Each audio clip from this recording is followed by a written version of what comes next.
When Narendra Modi set his sights on a barnstorming victory, 400 out of 543 seats for his alliance, few scoffed at the ambition.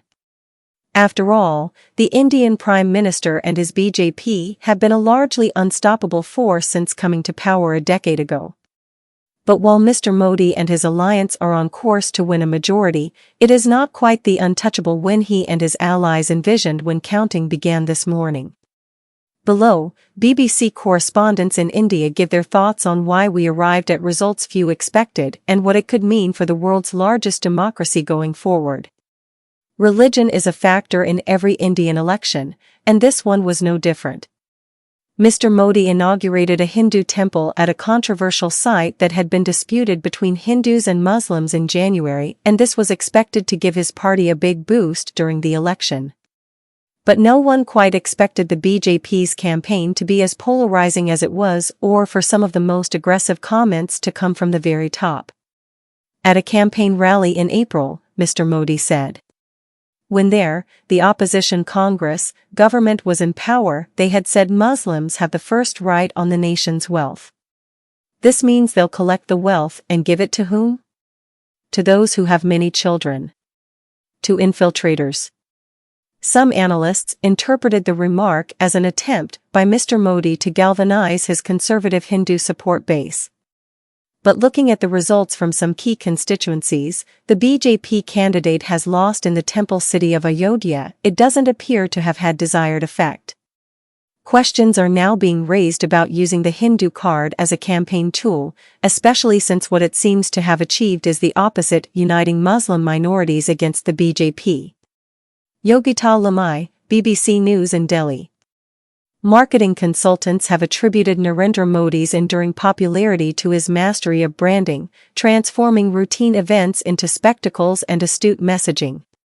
He strikes a deep chord with his aura of clarity and strength, speaks simultaneously to anxieties and aspirations, communicates using emotionally resonant metaphors, understands the power of branding key initiatives to generate a sense of activity and purpose, and knows the power of enigmatic silence, Santosh Desai, a well-known brand consultant, wrote in 2017.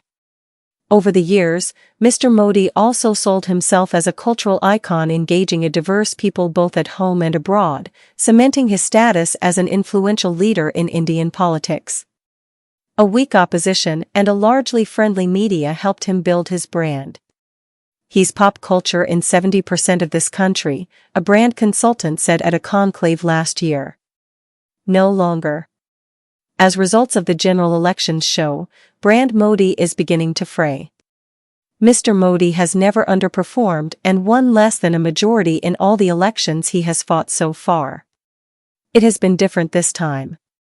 Tuesday's results show that some of the sheen may be wearing off, and even Mr. Modi is not immune to the vagaries of anti-incumbency. Sutik Biswas, BBC News in Delhi. Since the July 2023 formation of the opposition India Alliance, a grouping of more than 24 parties, the Modi-led government has been painting it as a ragtag bunch of self-serving leaders out to personally target Mr. Modi and destroy the country. While the leaders of the ruling BJP, along with most analysts and pollsters, had for months been predicting an easy win for Mr. Modi, the Congress-led opposition bloc kept emphasizing rural distress, inflation, and rampant unemployment in its messaging and public meetings. The constitution is in danger and the country's democratic institutions are under attack under a divisive Mr. Modi was their war cry. A 4,200 miles, 6,700 kilometers, long march by Rahul Gandhi, a senior leader of the Congress party, that began months before the elections was heavily panned for its timing, but analysts believe it enthused supporters and galvanized party cadres. The opposition also upped its social media reach and aggressively took on the BJP, which has for a long time dominated the digital landscape in India.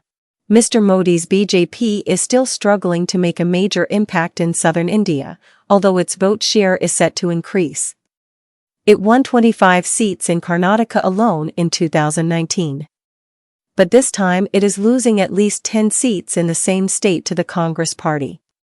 It is on the verge of doubling the 4 seats it won in Telangana and a couple of seats in Andhra Pradesh because of its alliance with the regional Telugu Desam party, headed by the IT industry-friendly Chandrababu Naidu. In Tamil Nadu, the regional DMK-led alliance is on the verge of repeating its 2019 performance of a clean sweep.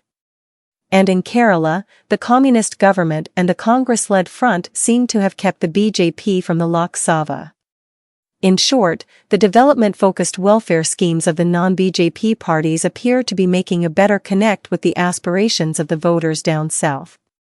Mr. Modi projected himself as the voice of the global south, a leader who acted as a bridge between the developing and the developed world. The Indian PM's global heft was grounded in the massive support he had at home. He provided a sense of continuity to global leaders and alliances. Mr. Modi will now head a coalition government.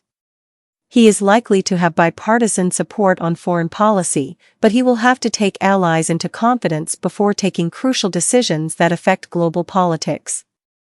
That might force him to slow down and adopt a more consultative decision-making policy. So far, India has defiantly practiced its policy of strategic autonomy in foreign affairs, and that might not change. But what will change is Mr. Modi's ability to take quick decisions on global affairs, something he often did without consulting his own allies or the opposition.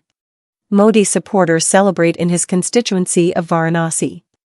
Be it as Gujarat State Chief Minister or as Prime Minister in his last 2 terms, Narendra Modi has run a full majority BJP government. Coalition partners did come along to give a hand, but the government's future was never in their hands. Current numbers clearly indicate the BJP is falling short of majority, which means Mr. Modi will seek support from allies. He has got used to running a centralized government and party under him, which will have to change keeping the new reality in mind. He will need to be a lot more mindful of the concerns and sensitivities of coalition partners, and that doesn't come easy to him, one analyst noted. India is not new to coalition politics, but coalition governments are often prone to instability. So it would be a litmus test for both Mr. Modi and the BJP over their adaptability to a changed scenario. Indian High Commission in Ghana, Volta RCC collaborate to promote yoga for healthy living. India's Modi set to win historic 3rd term but with surprisingly slim majority. India's scorching heat and lack of water leave Delhi's poor to suffer worst of climate crisis. Volta Regional Coordinating Council and India High Commission to host yoga session in Ho. Heat wave kills at least 33 poll workers as India's election wraps up in searing temperatures. At least 15 dead in eastern India over 24 hours as temperatures soar. Indian capital of Delhi breaks all-time heat record as authorities impose water rationing. Temperatures cross 50°C in northern India.